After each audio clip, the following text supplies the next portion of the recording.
এক ছিল নিষ্ঠুর সিংহ। সে ছিল বনের রাজা, কিন্তু সে তার প্রজাদের প্রতি কোনো দয়া দেখাত না।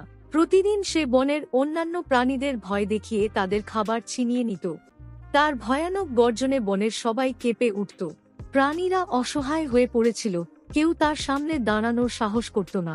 একদিন বনের সব প্রাণী মিলে আলোচনা করল কিভাবে তারা এই সমস্যার সমাধান করতে পারে, কিন্তু কেউ কোনো উপায় খুঁজে পাচ্ছিল না। ঠিক তখনই এক বুদ্ধিমান খরগোশ বলল, আমার একটা পরিকল্পনা আছে, তবে সবাইকে আমাকে সাহায্য করতে হবে। পরের দিন খরগোশ ইচ্ছা করে দেরি করে সিংহের কাছে পৌঁছালো। ক্ষুধার্ত সিংহ রেগে গিয়ে গর্জন করল, তুমি এত দেরি করলে কেন? জানো না আমি অপেক্ষা সহ্য করতে পারি না। খরগোশ ভয় পেয়ে না গিয়ে শান্তভাবে বলল, মহারাজ, আমি যথাসময়ে আসতে চেয়েছিলাম, কিন্তু পথে অন্য এক সিংহ আমাকে থামিয়ে দেয়। সে বলল, সেই এই বনের সত্যিকারের রাজা এবং আপনাকে চ্যালেঞ্জ করতে চায়। সিংহ রাগে ফুঁসে উঠল, কে সেই দৃষ্ট সিংহ? কোথায় আছে সে? খরগোশ সিংহকে নিয়ে বনের এক গভীর কূপের কাছে গেল। সে কূপের পানিতে সিংহের প্রতিবিম্ব দেখিয়ে বলল, মহারাজ, দেখুন ওই যে সেই সিংহ, সে এখনো আপনাকে চ্যালেঞ্জ জানাচ্ছে। সিংহ পানির মধ্যে নিজের প্রতিচ্ছবি দেখে ভাবল, সত্যিই আরেকটি সিংহ আছে।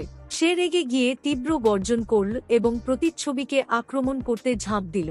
সাথে সাথে সে গভীর কূপের পানিতে পড়ে গেল এবং আর বের হতে পারল না।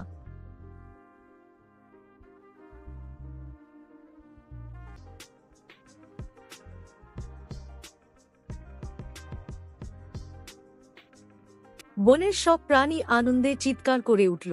তারা খরগোশের বুদ্ধিমত্তার প্রশংসা করল।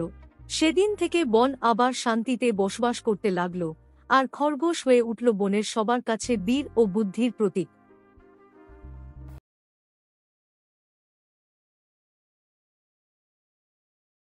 তো নিত্য নতুন এমন সব আনকমন ও রহস্যময় সুন্দর গল্প দেখতে আমাদের চ্যানেলের সঙ্গেই থাকুন। তো দেখা হচ্ছে আগামী নতুন কোনো এপিসোডে। ততক্ষণ ভালো থাকবেন। ধন্যবাদ। আল্লাহ হাফেজ।